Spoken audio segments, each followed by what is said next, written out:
estou em adultério. É isso mesmo? Essa foi a sua pergunta. Mas calma, eu vou te esclarecer.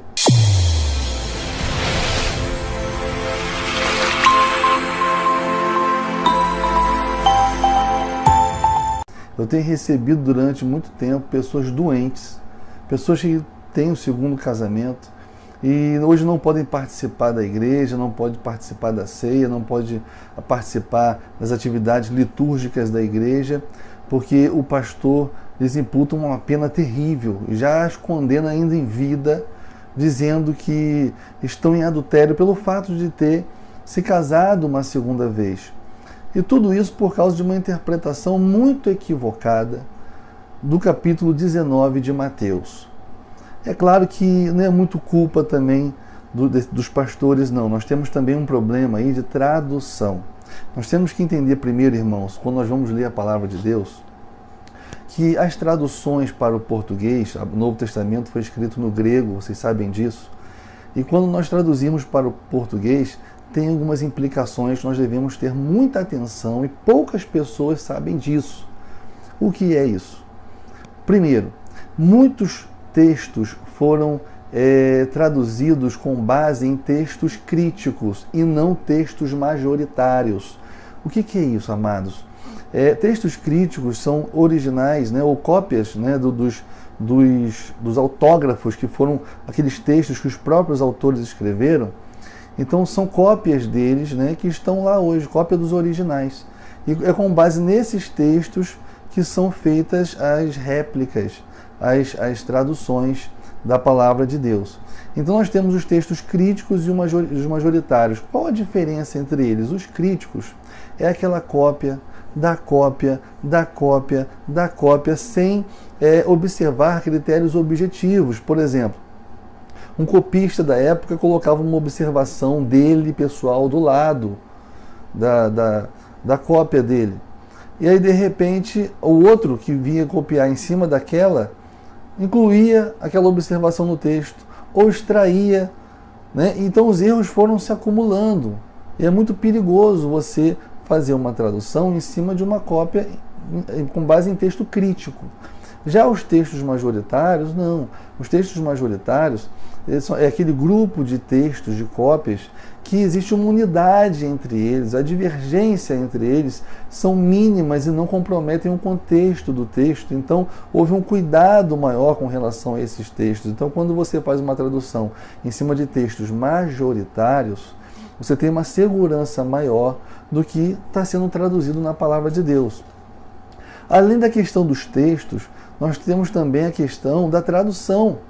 Porque você pode fazer uma tradução por equivalência dinâmica ou pode fazer uma tradução por equivalência formal. O que é isso, amados? A tradução por equivalência dinâmica é aquele onde o tradutor ele vai ler o texto, vai entender o que o texto diz e vai colocar na tradução do português da forma que ele acha mais fácil o leitor entender. Então, na verdade, não é muito bem uma tradução, é uma paráfrase. É uma paráfrase. Isso é muito perigoso porque a gente fica nas mãos do tradutor. Se ele tiver algum conceito equivocado, não tiver entendido o contexto corretamente, na hora de colocar com suas palavras no texto aquilo que ele entendeu, ele não vai estar reproduzindo de forma fiel o que a palavra de Deus diz. Isso é muito perigoso. Tenho certeza que muitos aí não sabiam que isso é dessa forma, que é assim que acontece, né? Já a tradução por equivalência formal, você vai pegar lá a palavra no grego e vai colocar a palavra do português que corresponde àquela palavra do grego. Então tem muito mais confiança. O tradutor não está tão preocupado com que o leitor vá entender, trazer uma linguagem tão fácil. Não é essa a preocupação dele. A preocupação do tradutor, aquele que o faz por equivalência formal, é traduzir de forma fiel o que diz nas Escrituras Sagradas. E eu não estou aqui querendo fazer propaganda, mas hoje no Brasil, pelo que eu saiba, só tem uma Bíblia que é traduzida com base em textos majoritários e traduzida por equivalência formal, que é a Almeida Corrigida Fiel na Sociedade Bíblica Trinitariana.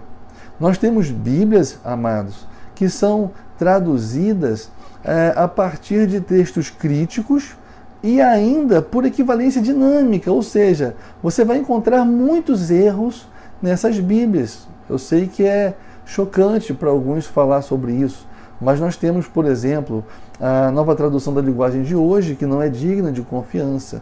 A Bíblia Viva, que não é digna de confiança. De fato, a linguagem é muito fácil de se entender, qualquer um entende, mas o contexto, em vários textos, estão comprometidos pela forma com que elas foram traduzidas.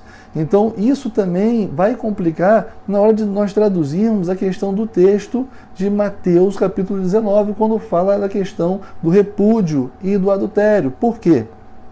Porque muitos desses textos vão confundir divórcio e repúdio, como se fosse a mesma coisa.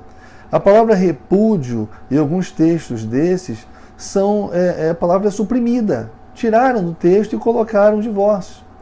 E são coisas totalmente diferentes, né? A palavra divórcio no grego é apostasion.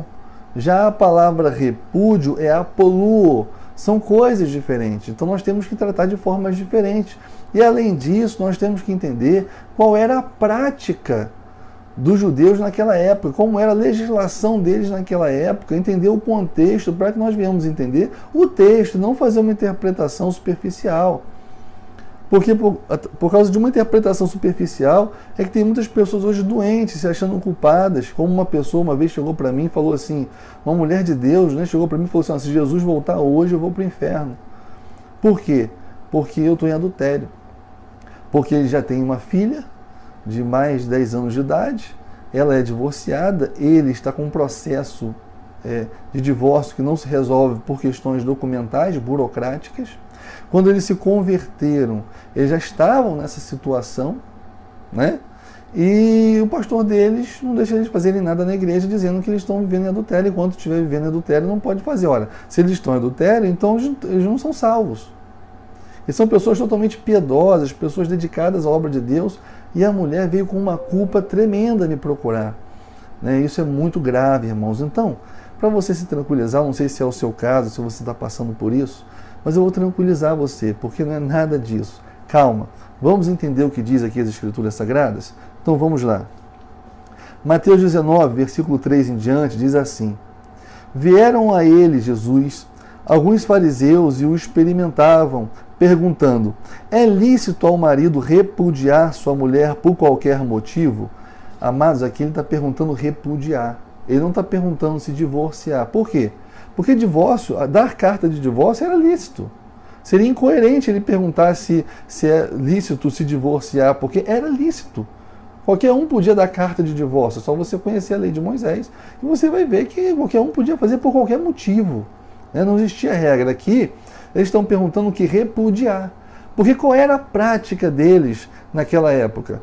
Eles, para não ter que pagar a indenização correspondente à carta de divórcio, porque quando você se casava, a família da esposa pagava um dote para você, o marido recebia aquele dinheiro, né? Mas quando ele se divorciava, não queria mais, ele tinha que indenizar a família. E eles não queriam indenizar, então o que eles faziam? Eles repudiavam a mulher, deixavam a mulher para lá, mas não davam carta de divórcio. E é isso que eles estão perguntando aqui. Eu posso repudiar a minha mulher sem dar carta de divórcio para ela? Porque essa era a prática. O que eles querem legitimar aqui é essa prática. É essa pegadinha que eles querem colocar aqui para Jesus. Então respondeu ele, Jesus, não tendes lido que o Criador desde o princípio os fez homem e mulher, e que disse, por esta causa deixará o homem pai e mãe e se unirá à sua mulher, tornando-se os dois uma só carne? Ou seja, Jesus começa a falar aqui da importância do casamento, que Jesus fez o casamento para sempre, para serem uma só carne, ok? De modo que já não são mais dois, porém uma só carne. Portanto, o que Deus ajuntou, não separe o homem. Replicaram-lhe, por que mandou então, aí vem a pegadinha deles, por que mandou então Moisés dar carta de divórcio e repudiar? Eles não estavam muito querendo saber disso, eles estavam querendo saber sobre o repúdio sem dar carta de divórcio. Como Jesus falou agora que não era para o homem separar, aí ele, calma aí, então por que Moisés disse que tem que dar carta de divórcio e repudiar?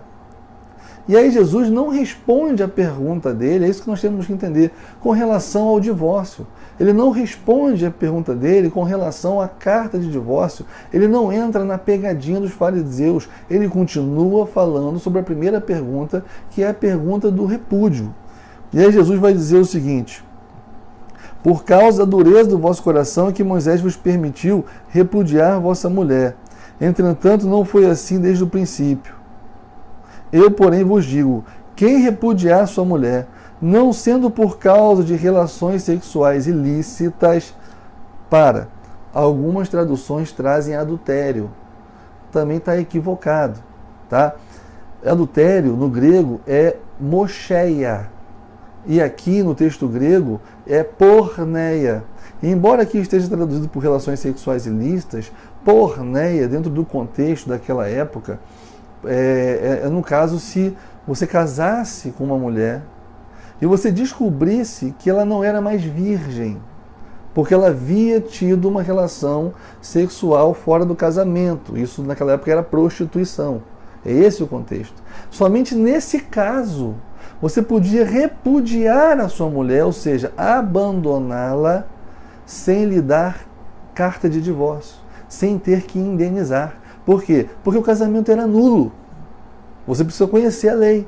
O casamento era nulo se isso acontecesse. Por isso é que ele podia repudiar sem dar carta de divórcio, minha gente. Nós temos que entender o contexto, a cultura, a história, para a gente entender o texto, senão fica difícil. Sendo por causa de relações sexuais ilícitas e casar com outra, eu, porém, vos digo, quem repudiar sua mulher, não sendo por causa de relações sexuais ilícitas e casar com outra, comete adultério. É óbvio. Se você repudiar sua mulher e não der carta de divórcio para ela, ela está pela lei ligada ao marido ainda.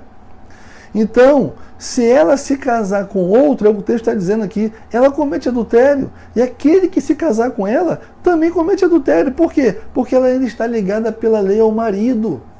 É isso que nós temos que entender. Jesus não está dizendo aqui que não pode divorciar. Jesus está dizendo aqui que não pode repudiar a sua mulher. É você abandoná-la sem dar-lhe carta de divórcio. Porque quando você estiver ligada ao seu marido pela lei, se você se relacionar com outra pessoa, isso é adultério. E aqui é adultério mesmo, é mocheia. Está tendo sentido para você agora? Porque Jesus jamais ia dizer que uma vez que você se divorciou, não sendo por causa de adultério, então você não pode casar nunca mais. Porque se você se casar, você está praticando adultério, porque você não está ligada mais ao seu marido. Não seria adultério. Uma mulher, por exemplo, que apanha, que é agredida pelo marido, constantemente, diariamente, e foi exatamente esse exemplo que me fez querer estudar esse texto com mais afinco para entender a lógica, onde está a misericórdia de Deus nesse texto. Eu não conseguia enxergar a misericórdia e aquilo me incomodava. Eu comecei a falar assim, poxa, uma mulher que apanha diariamente do marido, ela não pode se divorciar. Não é isso que o texto está dizendo, não. Você pode, se você apanha do seu marido, né, se seu marido abusa do seu filho, se seu marido não cumpre com os papéis dele como homem de casa, é um descansado, é um responsável, não te ama, né, te faz infeliz. Né, então você pode, claro, não por qualquer motivo, mas se tentar dar reconciliação, você não conseguiu, você pode se divorciar? Pode sim. Quem disse que não? Né? Lá em 1 Coríntios 6, o apóstolo Paulo vai dizer o seguinte: se o cônjuge descrente quiser se separar, que se separe, porque ninguém é obrigado a viver debaixo de servidão. 1 Coríntios capítulo 6, é só você ir lá e dar uma lida. Ninguém é obrigado a viver debaixo de servidão. Pode separar? Sim, pode. Ah, pastor, mas aí está falando o caso do descrente com o crente.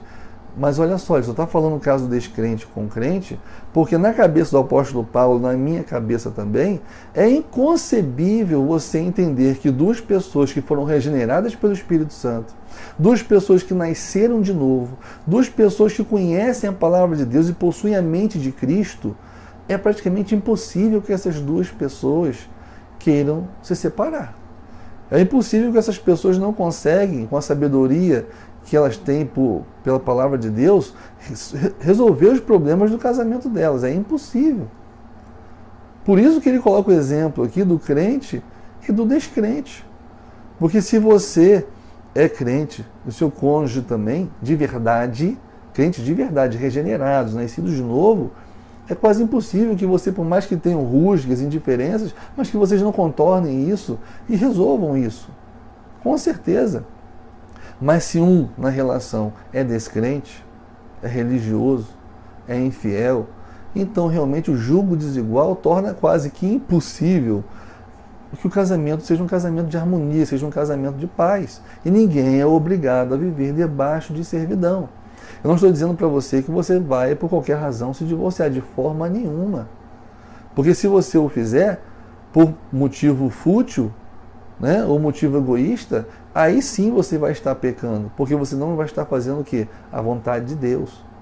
Mas se é por um motivo justo, se é uma necessidade, se você está sendo injustiçada, sendo vítima de uma opressão, de uma servidão, não há óbice nenhum na palavra de Deus para que você venha se divorciar e, uma vez se divorciando, contrair um novo casamento. Essa é a interpretação correta com relação às escrituras sagradas. Eu sei que vai ter um monte de gente me bombardeando, não tem problema, já estou acostumado com isso, mas o meu compromisso é com a verdade. Meu compromisso é com você que hoje sofre, porque muitas pessoas dizem para você, como essa pessoa que me fez essa pergunta, que está vivendo adultério porque teve um segundo casamento, e isso realmente é um absurdo.